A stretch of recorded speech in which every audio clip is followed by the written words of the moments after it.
Everything from clothing to household items are getting more expensive each day. American Giant is about keeping things simple and close to home. They aren't affected by tariffs because their products never leave the U.S. Support American-made tariff-free clothing with American Giant with American Giant. Get 20% off your first order when you use promo code STAPLE20 at american-giant.com. That's 20% off when you use code STAPLE20 at american-giant.com. In a so-called free state, officials and stakeholders concoct solutions to problems often created by other bureaucrats and with little regard for infringements on the people. These stories are born at the apex of freedom and entrepreneurship. We foolishly advocate for the taxpayer. Brian's Beat presents Freedom Fools. Hour 3 of Freedom Fools on WBSM. Brian with you. And yes, we're going to tackle, you know what? Tackle, maybe. I'm watching football. Maybe that's why I'm thinking we're going to tackle this issue too. But be that as it may, you're more than welcome to join us as we talk to Victoria Wolf of the North Star Learning Center, which happens to be in New Bedford. Our quote of the day: to know what you know and what you do not know, that is true knowledge.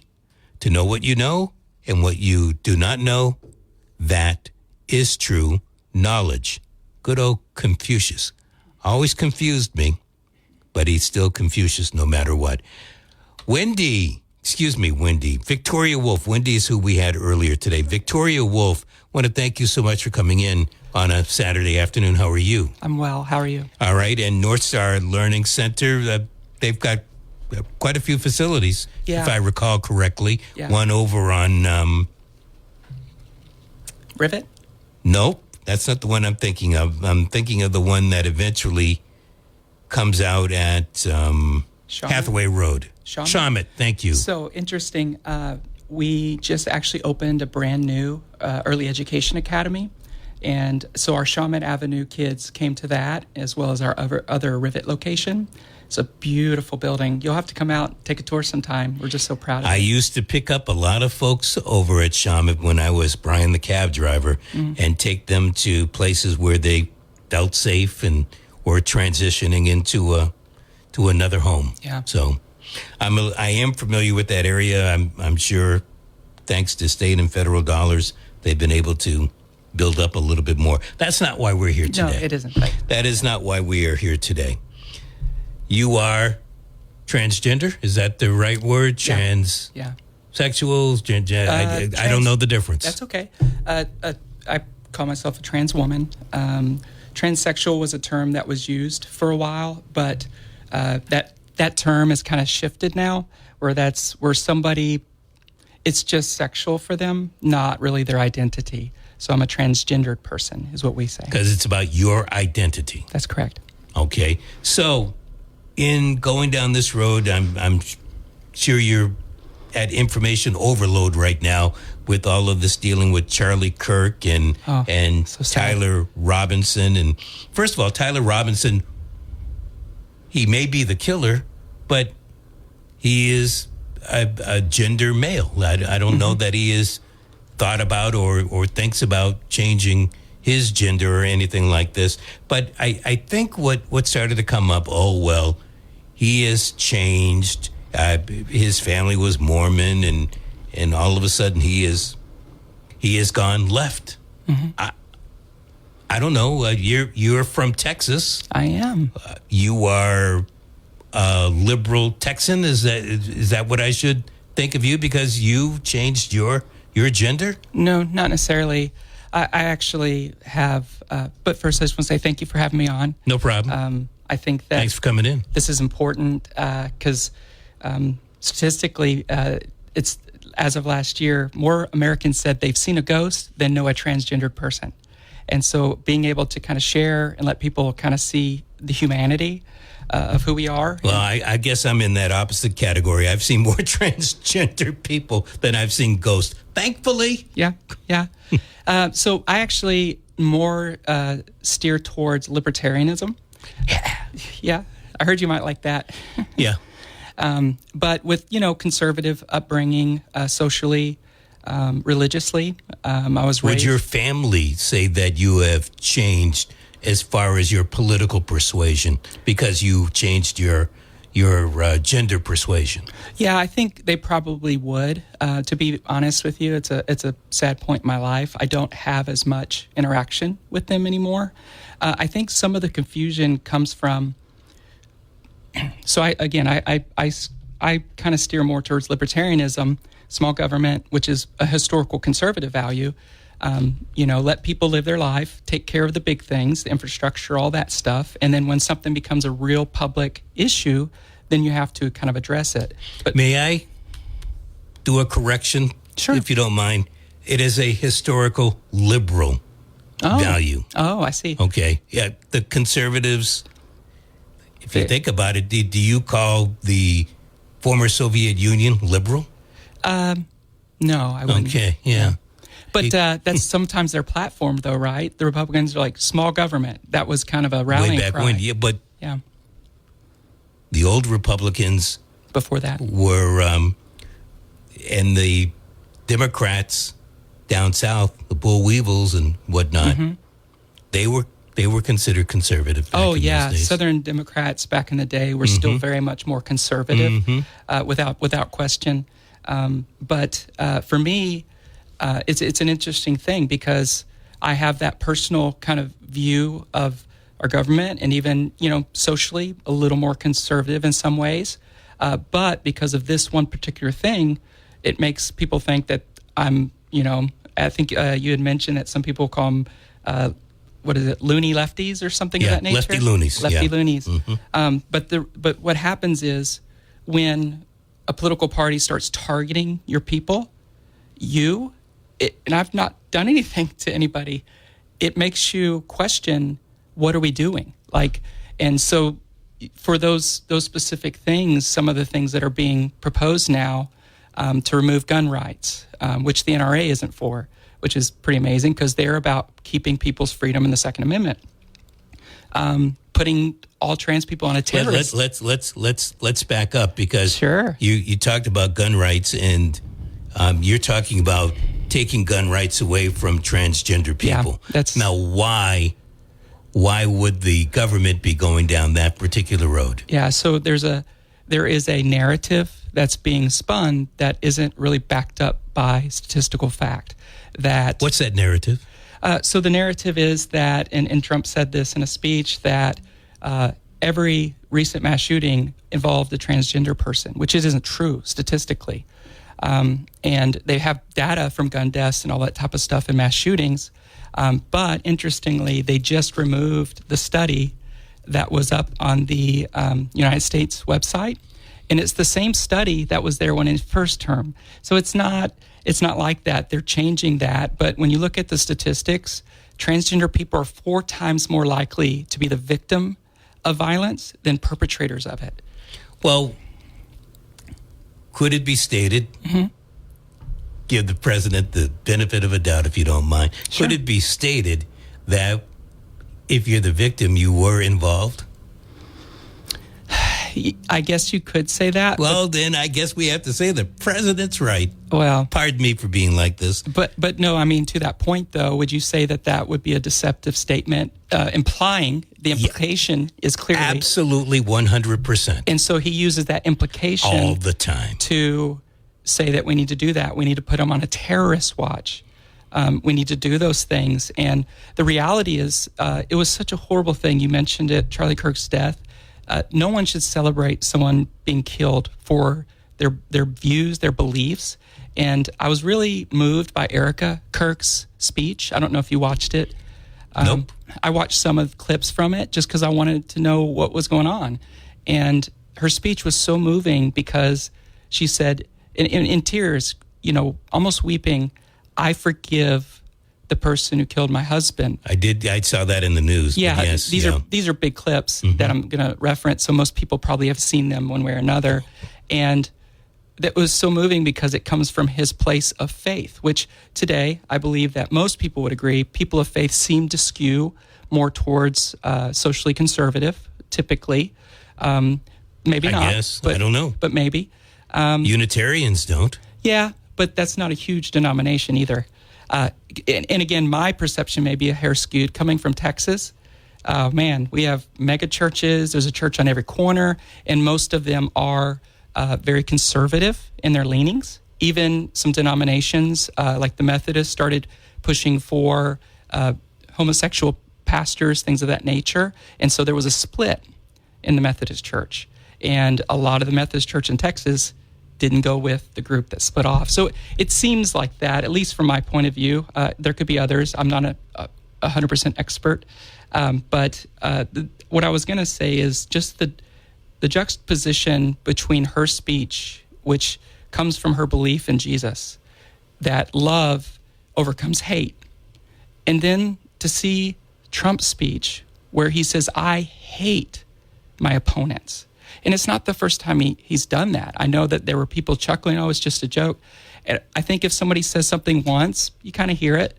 But if someone says something twice, you better listen. Because even in jokes, there's a kernel of truth. And that's really scary to me. And I think that as a country, we have to decide, is it about me or we? Is it about me or we? And in our country, to be able to say we would prefer unity because love unites, that love for our country should unite us as citizens, as people.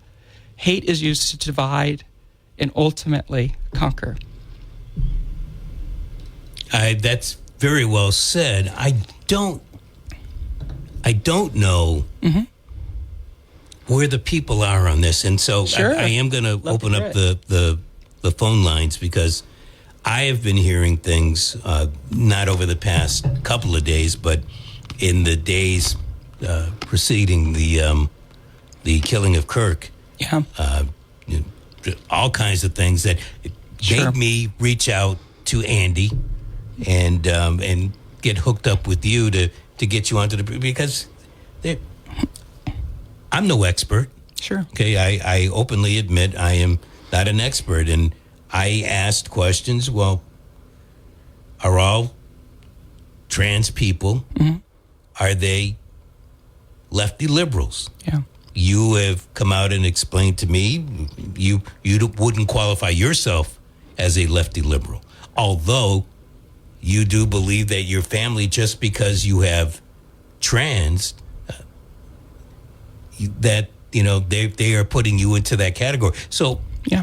Perception. What I'm getting, perception is reality to the Absolutely. people doing the perceiving. Absolutely agree. So how do we, I say we, Society. black people have a lot of things about Yeah. perception that we need to try to get other people to believe. Absolutely. And we've been doing it a lot longer than you guys have been out there trying to fight it. Sure. So let me ask the question, how are you going to go about trying to do it? So I think the first thing is I don't want to lecture anybody. I'm sharing my story. I'm a regular person who wants to contribute. The job that I was able to secure here is to serve other people. I care about people deeply. If you cut me, do not bleed, right? I'm a normal person that wants America to be great, my community to be great. And so hopefully by putting my story out there, people can start to say, well, I may not agree, but that's not such a bad person. That's not someone who's going to destroy our country. That's not someone who wants to hurt people. The Bible teaches us that you should bless those that curse you. And to have that kind of heart for other people in our community will make our community better. And so I'm hoping that sharing this story, and honestly, Brian, I realized me even coming on the air could put me in jeopardy. If somebody's listening and they just hate trans people, hearing my name, hearing where I worked, it could cause an issue. But I want people to know that we're regular people and we want our freedoms. And we should be able to, and we should be willing to fight for other people's freedoms in our country, even if we don't necessarily agree with them personally. Victoria, you made a statement there, and I picked up on it, and I'm going to guess others did. My story. Yeah. I lived in San Francisco. Mm-hmm. I had 3 gay roommates at one time. I'm heterosexual, love it, all that kind You're of all stuff. about that. Yeah. And I remember having a conversation with one of them because I tried to get a new roommate in there when the availability came up, and I was doing all of the research, trying to get the correct person in there. Yeah. And they went behind my back and they brought in another person. I lost out. But in a conversation that I was having with one of the roommates who was already there, he was standing there and he was saying to me, I'm a normal person. I just like to, and he said a line that I can't repeat over the air, but it dealt with oral sex, and I'm trying not to break out in laughter because I'm a normal person, except and I'm hearing that. My point is, you said that you're a normal person, but there are people that are thinking, wait a minute, you went from being a guy to a woman, and you want us to believe that you're a normal person. Yeah. I don't want to disparage you, but It's okay. How do you get around that? Well, I think a lot of it, Brian, is sharing my story, like my life, how we got here. You see, there's a lot of controversy when it comes to transgender people and medications and surgeries, and particularly when it comes to young people. And I think it's important to protect our kids. Absolutely agree. But I knew from the time that I was 4, and I grew up in a very, like we said earlier, conservative house. I had brothers, I had sister, and gender roles were very clearly defined. If you threw a football with a limp wrist, you would be called something that you can't say over the air. This is how I was raised. And I knew there was something, but I didn't have information. This is back in 1985. There was no information about this, really, that you could get a hold of, and particularly in the South. And so it was a very scary, lonely time. And, during that age, children need parents and need to know that their parents love them as they are. And I think a lot of people who deal with this don't ever feel that. I think there's probably times in all of our lives where maybe we do something or think something or something's going on. We don't want to tell our parents because we don't want to get punished. But this actually went back to my very identity, who I was.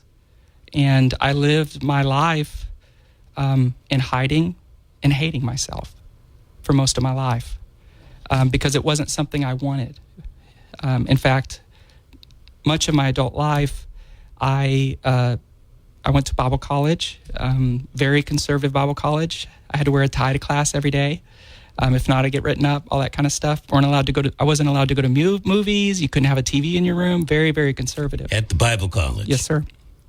And no AC in the dorms. Whew. Said suffering for Jesus, is what they always say. But I went through that, and what I was taught when I was in church growing up, and in that, the theology or the way they taught the Bible was that serve God, pray, do the things that you're supposed to do that would be more in line with what they wanted, and God would change you. And I can't tell you how many hours on my knees and tears asking God to take it away. This feeling, and it's called gender dysphoria. We can talk a little more about that later, but I would study Scripture endlessly to look at, well, is there something I'm not seeing? And again, I went to Bible college. I studied the Bible voraciously, took all the, big fancy words like hermeneutics, which is the art and science of studying Scripture, the ologies, all those things. And God never took it away. And as I got older, went into my profession, I became somewhat successful. I was a good leader. I started a church, built it from scratch to 400 people in 5 years, bought property. The largest Southern Baptist State Convention contracted me to consult for them and run church planner assessment centers across the state. Is this as a male, or have you It was a male. transgendered by then? So I was always trans, but I didn't Come out. and I didn't transition. So, and then I had at one point. Well, pardon me, because Sure. Did you not come out because you were afraid of losing your position within the church? You still were afraid of your family? Well, what kept you from coming out? Yes. Okay. It's all of that. It was, growing up, I never wanted to be a social pariah. I never wanted to be looked at like a freak. Like, I never wanted any of that in my life. And the first person I came out to was when I was 8. I happened on a story about someone like myself in a magazine my mom was getting. And I'm like, oh, it wasn't exactly, but it was like, oh, that's what this is. So now that I had some information, I felt like, hey, I can at least talk to her about it. And like, it's Your not mom. just me. Yeah, my Okay. mom. I would never have told my dad. I was afraid if he knew, he'd kill me. Really? Or maybe not physically, but be very mad. You're not sure. At that point in my life, I wasn't sure. Discipline was a big deal in our house. And I don't know if this is true, but I always think that he was undiagnosed bipolar, honestly. Like, It's funny because one of the things that, pardon me for jumping in, Sure. is that question about all trans people being mentally unstable. Or ill, right? Or ill. Well, I figured unstable would be a nice way of saying it. Sure, it's okay.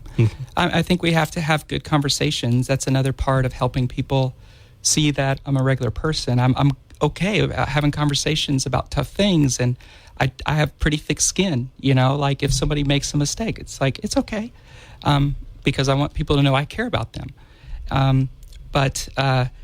So that question's a big one. Are all people who have gender dysphoria is the actual diagnosis that is used medically, okay?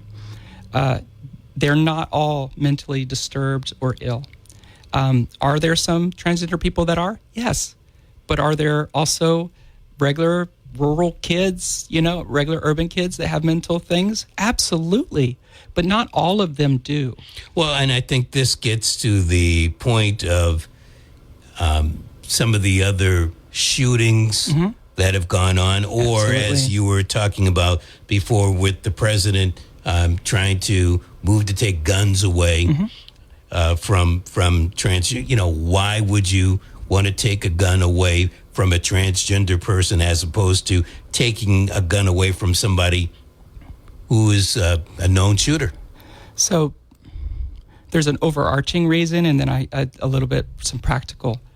If you look throughout history, when governments start to disarm groups of people, it doesn't take a genius to realize what usually comes next. The next group. Well, they usually start to persecute them more. And then after they get that group out of the way, because most people are like, I don't know those people, I can't relate to those people, then they move to the next group until they can start to really control everything. And that's a different type of cleansing. Is that what you're getting at? And the reason why I'm bringing this up, because aren't we, again, I don't know your side of the street here. We haven't talked about this, but as we look at moving folks that are labeled illegal, the worst of the worst, getting them out, isn't that similar to what you're getting at here? So it's a trend of behavior. Some different analysts believe that the way it's being done is to make us become numb to it, so it doesn't alarm us. Well, are we already numb to shootings? Yeah, that is. I'm so glad you said that. One of the things, the same day Charlie Kirk was tragically assassinated, there was a school shooting in Colorado the same day. And that person was not a trans person. But in the early reports about it on his social media, he was radicalized by an extreme group. But on social media, you see it's white supremacy. You see those types of things. And here's what I am starting to think as I study and I look at this stuff more and really process it. I think the problem is extremism. Extremism on both sides can create this hate-filled craziness in people's heads. And they don't see that the majority of people are not that. But part of it's social media too, because social media algorithms have driven this. Because if you really dislike something, a lot of people will comment on it. If you really like something, you'll comment on it. And then what those algorithms do in social media is they start pushing those types of messaging to you. And Really? And so all of a sudden your news feed is filled with people that are in that vein. And so all of a sudden you get into this silo where the only thing you're hearing is that one thing that they're about, and then this is what they're against. And it starts consuming what you're doing. And with young people, the reason it's so much more sinister is because of the amount of social media, the amount of media young people consume on phones, on computer games. The potential or suspected shooter, Travis, he was on video games all the time. And that's what we're told. That we've been told so far. I'm not saying that you're wrong or no, that they are wrong. I completely agree with you. We don't know. In fact, there's been some new stuff come out from Candace Owen today about that Travis wasn't even there. And she said she wasn't confirmed even it where? I'm sorry. At the college during the shooting. Really? Yeah. I don't know. I just saw that. She said on a post that she's verified it. I hope you trust me enough now to know that I verified my source. So there's a lot of misunderstanding. But basically, even if it was Travis, even if it wasn't, he's being radicalized through a lot of these things.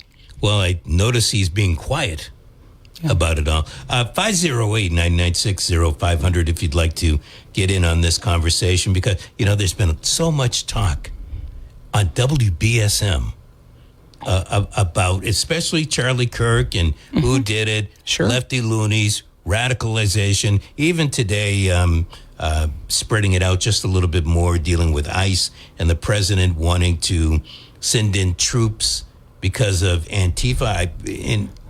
I'm no fan of Antifa, but I haven't seen anything that remotely looks like we need to send any troops, never mind the National Guard, up to Portland, Oregon. I haven't seen anything that says war-ravaged Portland at all, but apparently the president has. Well, if you're scared of hipsters, that's definitely the place to go. Yeah, there you go.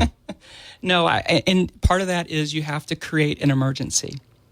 You have to call something an emergency to be able to pull more freedoms and be able to take more control. And that's a playbook that we've seen throughout history, human history. And unfortunately, it's being played pretty well right now. So, what does the Victoria Wolfs of the world and the Victor Wolfs of the world, what do you guys think right now? What do you do? Is there, I hate to say it like this, is there a place to hide? Or do you want to hide? This is something that became very scary for me. I'm not a person that lives in fear, usually. I'm a go-getter. Risk doesn't bother me. I'm a personality. I've been an entrepreneur my whole life. But when Trump got in office in January, he immediately stopped trans people from getting their passports to match their appearance, which can create huge Executive issues. order. Yeah. Yeah. Mm-hmm. And I moved from Texas back when, so to have your name changed and all this, take this process, you have to have a lawyer. You have to go through court. A judge has to sign off on it. And it's not cheap. You have to get fingerprinted. You do background checks, all the things to make sure that you're not doing something, devious. Or changing your gender is something devious? Well, maybe somebody committed crimes or done something and they're trying to change their identity to get away from that kind of thing. I mean, it's extensive is what I'm trying to explain. And I guess they would go to the length of changing their gender. I'm asking, it's... Well, maybe. I don't know, but that's why they have it. Yeah. Because it's really extensive, which is good. I don't mind that. I don't mind because I've not done anything. But the state of Texas actually stopped allowing you to change your driver's license and birth certificate, even though you had a court order. They were ignoring court orders. So once that started happening, and then that was in the state, so that was one of the reasons I left that state. But now all of a sudden our federal government was starting to do it. And I know you probably, I would imagine with some of my other friends that are black, that was the first time in my life that I felt like my government was against me. And I know there's other groups of people who have felt that their entire lives, and that saddens me.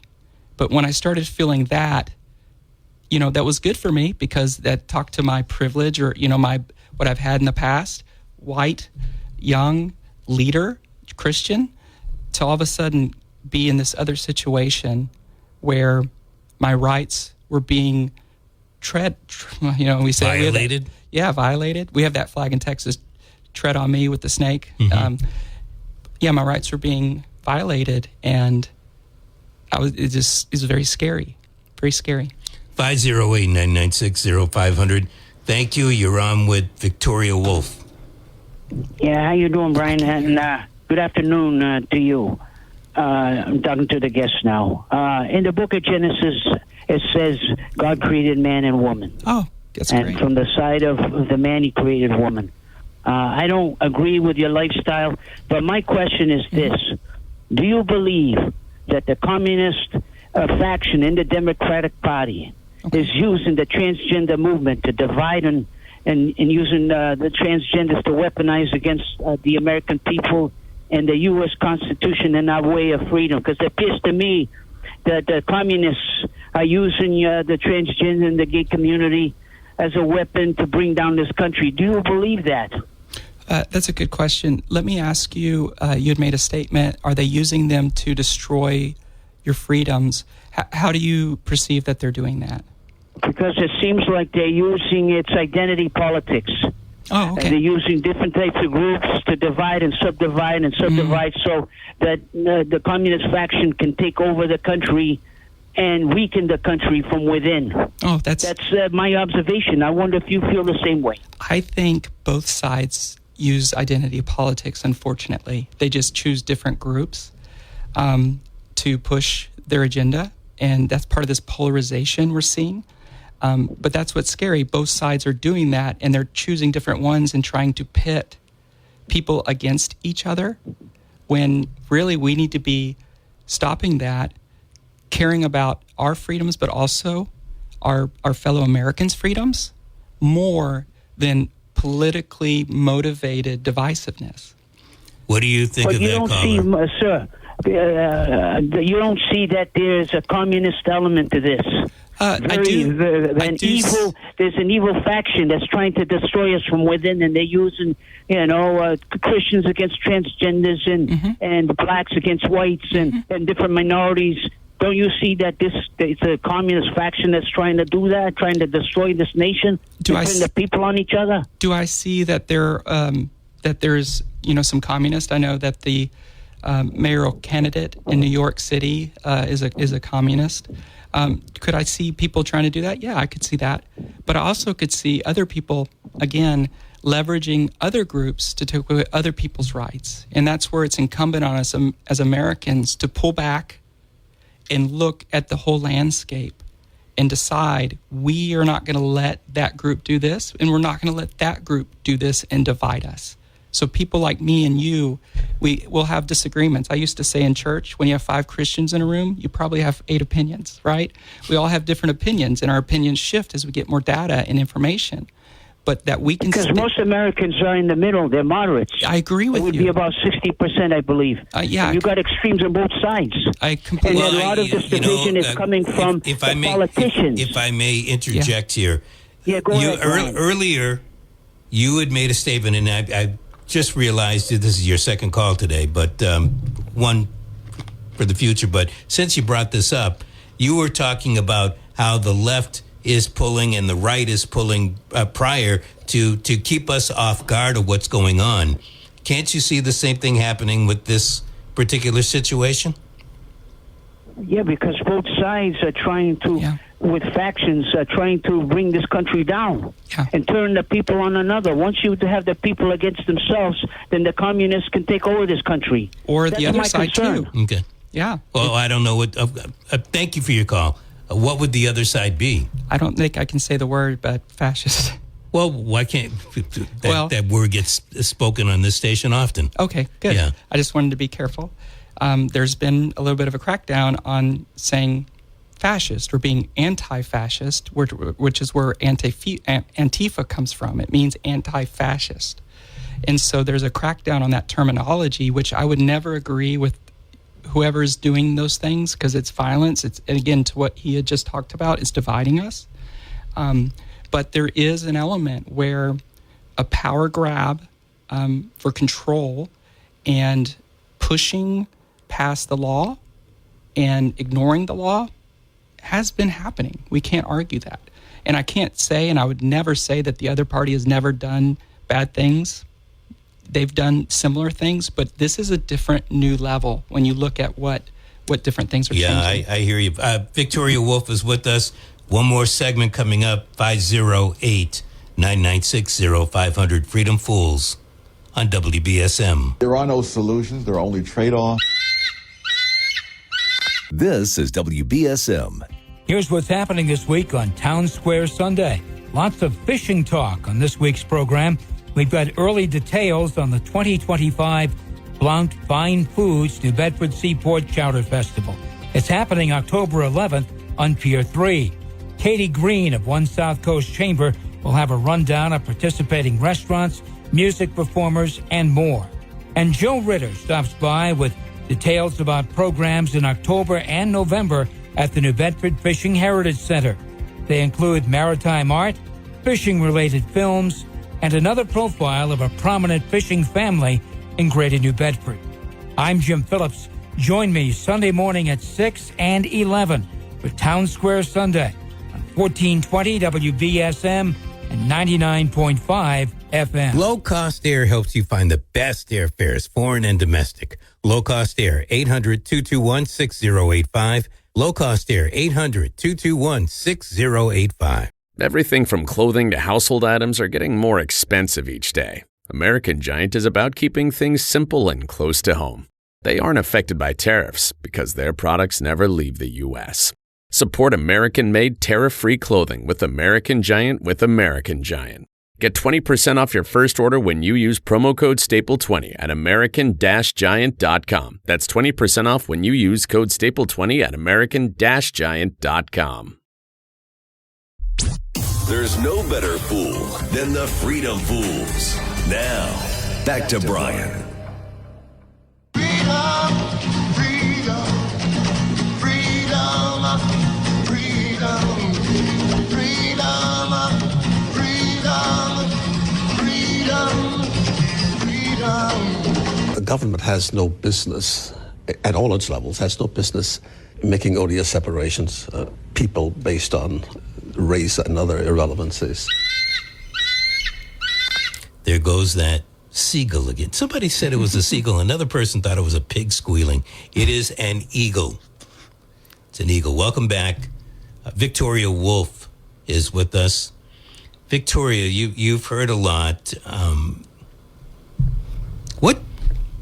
What should we make of this whole thing? I got to bring it back full circle because there are people that are really pointing the finger at the trans community somehow, some way. I don't know exactly how, but dealing with this whole thing with Charlie Kirk. Yeah. Just a couple of things, and to understand the whole conversation, you brought it up earlier. We have become jaded to mass shootings and shooting deaths. And I think one of the things that does tie in with the trans debate is children's medical stuff, right? To protect the kids, which I agree with protecting children. The HIPAA. Well, HIPAA, but like when children, younger people, if they do medications or things like that, some people are saying young kids are getting surgery, sex reassignments. That's not true. It's just not true. It's not in the... What do you mean it's not true? It's not. That's not happening. So that's not happening with these school-based health clinics or anything like that? No. The international standard of care does not allow for someone under the age of 16 to have any surgery. And most standard of care for any type of dysphoria diagnosis and any type, and again, they don't do medication either until later.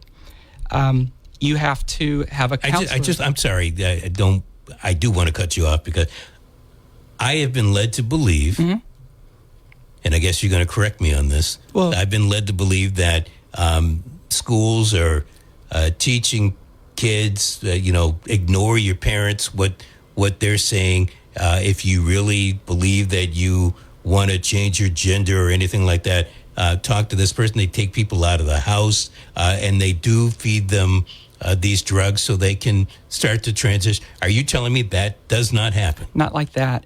In fact, interestingly, Florida is typically a more conservative state politically. They did have an incident where a child was pulled from a home because they had confided in what they were dealing with internally, and that has been done away with. Now, when it comes to medication, the standard of care is you have to have a counselor, your doctor, and your parent has to be in agreement with that. And what counselors are supposed to look for is consistency in saying that I feel like I'm in the wrong body, insistency, where they're like, no, that's who I am, and persistency. And you see that over time. And that's part of how that young trans people are counseled. It's not one and done. In fact, when as an adult, when I started taking hormones back in 2010, I had to go to a certain amount of time. I believe at that time it was a year before I could get on hormones. I think some of that shifted now as we've gotten more information, but you still have to have that counselor's note. You have to work with the doctor, and your parents have to give consent. And I'm huge on that when you talk about freedoms. And I think everyone across the board could agree. I don't want the government telling my kids how to live. That's my responsibility as their parent. Yeah, I would agree with you, because one way or the other, it always comes back to the parents. Why did the parents let this happen? Why didn't they? Why weren't they? I've been there. Sure. Done that. Let's take another call. Hello, you're on with Victoria Wolf. Hi, thank you for taking my call. No problem. I'd like to ask your guest, am I to understand the story that you have already transitioned? Yes, I have. Okay. Have you had surgery? I have had some surgeries, but not how we call the big surgery, so to speak. Mm-hmm. Can I ask you why you haven't had it? So these things are very expensive. Even in a state that's more progressive like Massachusetts, I had to fight insurances. Even though I have a medical diagnosis, I have decades of counseling, and I've been on hormones since 2010 to get them to try to cover it. And even with it covering it, it's still super expensive. And so that's a big reason why a lot of people don't have that surgery right away. Also, you need to be very careful about that because of the effects it can have. So you need to be very confident in the doctor, the surgeon that you're looking for. And honestly, a lot of those doctors don't take insurance at all. And so most people can't afford that. Most trans people can't afford the paperwork to change their gender, let alone the medical treatment that they need. And so that... You've had a lot of counseling. Oh, yes. I started with nouthetic counseling. If you're not familiar with that, that's biblical counseling. When I first started trying to think about why is this not going away. And I was an adult. And how old, can I ask you how old you were when that first came into your mind that you felt that you were not a boy? I was 4 years of age. Okay, and did your parents know? Did you tell them? I shared earlier, I spoke with my mom at 8 after reading an article in a woman's magazine that was similar because I didn't even know what it was. I didn't have the words for it, and I was scared to try to talk it out, to figure it out because of what might happen to me. How was it, when did you finally go to a doctor to talk about that? I was around 30 years of age. Okay, so your parents, they did nothing for you. No. They didn't take you to the doctor. I think what I'm hearing here is she didn't say anything or enough to her parents to warrant that. Well, I came out to my mom at 8. You were in your 30s. You just said you waited till you were in your 30s? So let me give you a better context. I came out to my mother at 8. She freaked out, was very mad, threatened to tell my father, to which I was scared that he might kill me. My dad was a very intense man and big guy. And so I just shut up and didn't talk about it. I have to ask, because I know we don't have a lot of time. The questions I want to get out is, so now you've transitioned the way you dress like a lady? Yeah, I think so. Okay. Try to be classy, not trashy. Okay. Lipstick, jewelry, the whole 9 yards. Oh, yeah. But you Yes. must know that no matter how you dress, it's not going to make you a woman. So it may make you feel better, but you know that you're not a woman. Isn't that right? That question actually sounded like a statement. So I'm asking you, no, it wasn't a statement. I asked you, does it make you feel that you are a woman? So I personally, and I can't speak for every trans person, I personally identify as a trans woman, trans being a identifier of that, because I believe Brian would agree, if you saw me out, I don't appear as a guy. And I would say if I were looking at Victoria walking, that I would think that a woman was walking. That's okay, but both of you will know that she's a man. So if I had the bottom surgery, I wouldn't be? Is that what you're saying? No. What I'm trying to get across to you is no matter what you do, you were born with a penis, and you'll always be, and even if you took it off. What about people who are born with asexual characteristics? Victoria, can you have a baby? You can't have a baby. That there what should tell you that you are not a woman. What about women who can't have babies? That? What about women that have babies? What about women who cannot have babies, so they're not a woman? They're a second class? We're not talking about women who can't have babies. You're trying to change what we're talking about No, here. you're saying that I'm not a woman because I can't have a baby. I just asked that if that's the reason, then with women who are born without being able to have children, are they women if that's the reason that I'm not? No, a lot of women can't have babies. I know. You get something physically wrong. That's a whole different matter what you're talking about.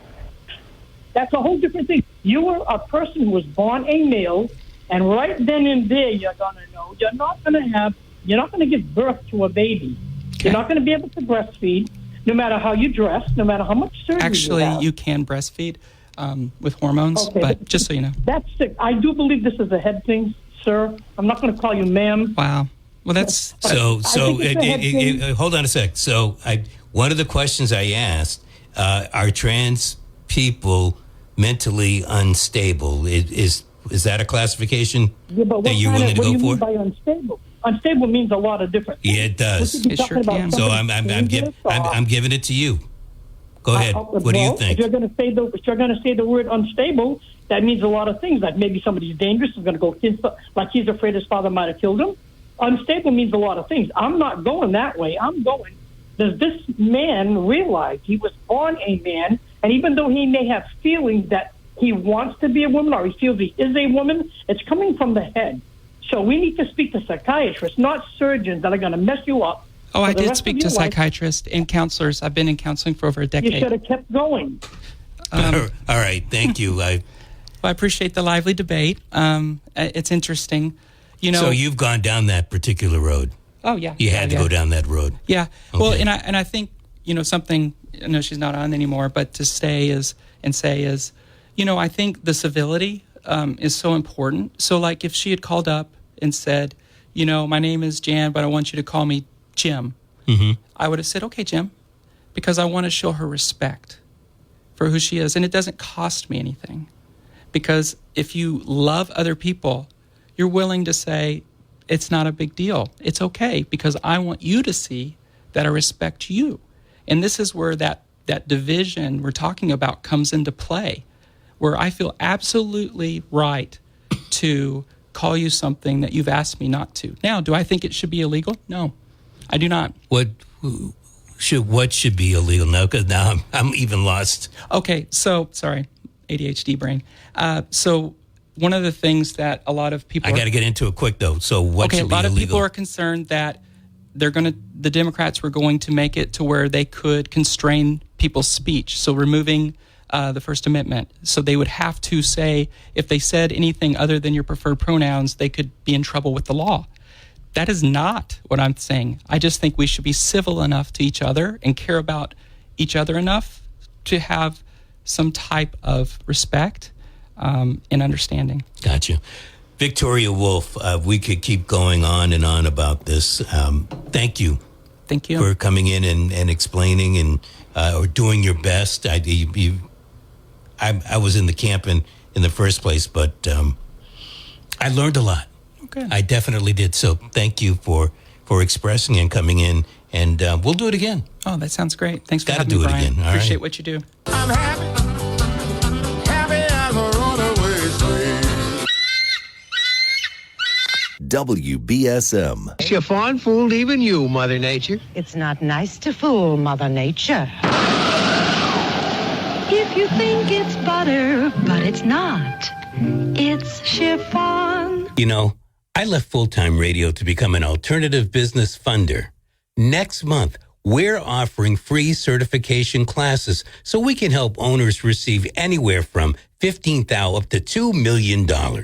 If you know anyone looking for a lucrative part or full-time opportunity, have them call 774-473-5250. We're Survive, Save, Serve.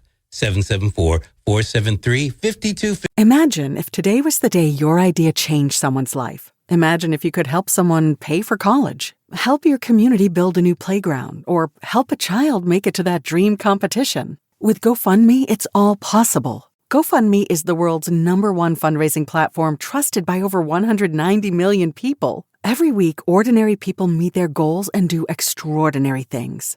Your ideas matter. GoFundMe isn't just for emergencies. Want to raise money for your kid's soccer team or raise funds for a small business, a creative project, or event?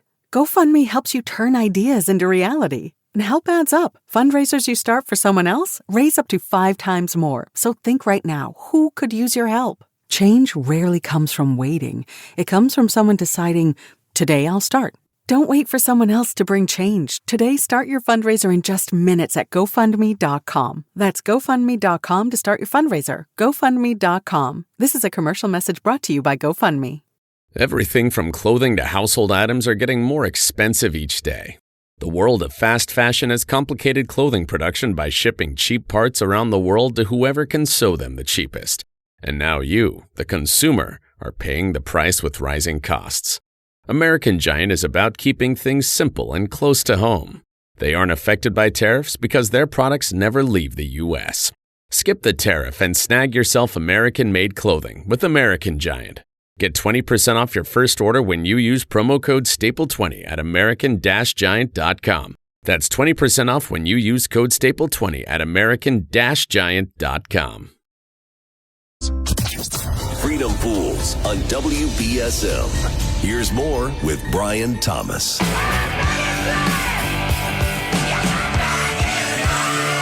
If you have hundreds of people, they go crazy. You can do other things. You can burn this piece of paper. But when you burn the American flag, it incites riots at levels that we've never seen before. People go crazy. In a way, both ways. There are some that are going crazy for doing it. There are others that are angry. Well, thank you, Victoria Wolf, for coming in today, and also before with Wendy Wakeman on the program. We will do it again next Saturday. Adios. Traveling around from town to town. Sometimes I think I'll settle down, but I know I'd hunger to be free.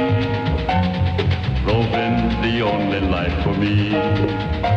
Adrifting, the world is my friend. I'm traveling along the road without it. Everything from clothing to household items are getting more expensive each day. American Giant is about keeping things simple and close to home. They aren't affected by tariffs because their products never leave the U.S. Support American-made, tariff-free clothing with American Giant. Get 20% off your first order when you use promo code STAPLE20 at American-Giant.com. That's 20% off when you use code STAPLE20 at American-Giant.com.